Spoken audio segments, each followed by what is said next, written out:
34 ans, je suis gestionnaire de stock dans une société qui entrepose et transporte des marchandises. Alors ici, nous stockons des pièces de voitures qui elles-mêmes après sont transportées dans les usines extérieures pour alimenter des chaînes de montage. Donc les pièces arrivent chez nous, elles sont déchargées du camion, réceptionnées, rangées dans l'entrepôt. Et lors de la commande du client, on les prépare, on les charge sur les camions et elles repartent le plus rapidement possible. Pour faire ce métier, il faut savoir se servir d'un ordinateur. Je passe beaucoup de temps à vérifier mon stock. Nous avons reçu 1182 bacs. Nous avons reçu 8 bacs en plus. 8 anomalies. Je dirais que je passe 80% de mon temps dans mon bureau et les 20% restants, je suis dans l'entrepôt à surveiller si toutes les pièces sont bien à leur place. En fin de compte, mon métier, c'est de savoir où se trouvent les 9500 pièces que nous possédons sur les 15 000 m² de l'entrepôt. Tiens, Teddy, je t'amène le planning pour samedi.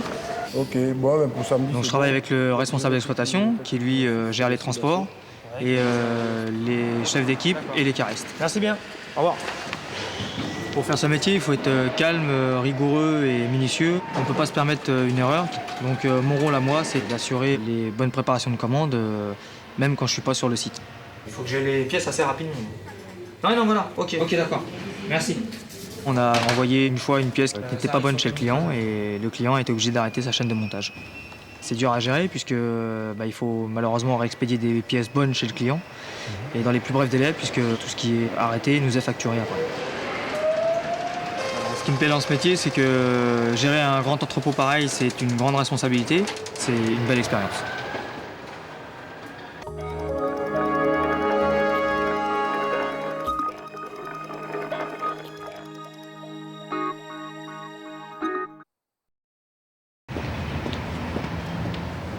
Je m'appelle Cécile, j'ai 27 ans, je suis responsable des méthodes et de la logistique.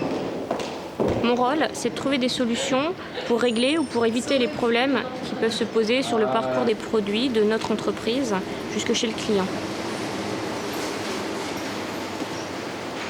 Je pense que le plus simple, c'est qu'en fait, on regarde chacun ce qu'on peut faire pour essayer d'améliorer la rotation. Je dirige une équipe de 10 personnes, des ingénieurs et des techniciens. Il faut que je refasse un point sur le terrain. Il y a à peu près 50% de femmes dans mon équipe aujourd'hui. Ça commence de plus en plus à se féminiser. Je pense que le mieux, c'est qu'on chacun y réfléchisse un peu de son côté. On se revoit demain à 14h.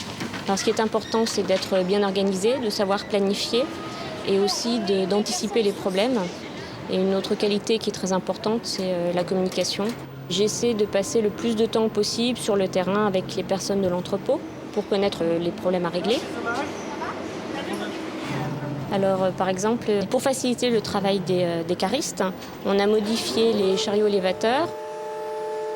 On a installé des caméras entre les fourches quand ils doivent poser une palette à 11 mètres de haut. Donc, cette caméra leur permet de bien poser la palette sans risque pour les produits et pour eux. Dis-moi, tu peux me passer le numéro de téléphone ? C'est typiquement le genre de sujet sur lequel on travaille. Il y a un problème et des risques. Et à ce moment-là, il faut trouver une solution pour régler ce problème. À chaque fois qu'on améliore un process, qu'on améliore une façon de travailler, on gagne de l'argent puisque ça fait des litiges en moins, donc des plaintes des clients en moins. Donc pour réduire les coûts, il faut toujours évoluer et toujours changer la façon de faire.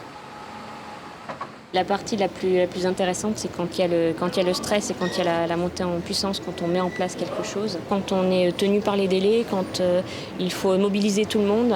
Et là, il y a vraiment des moments intenses parce qu'on échange et c'est vraiment intéressant.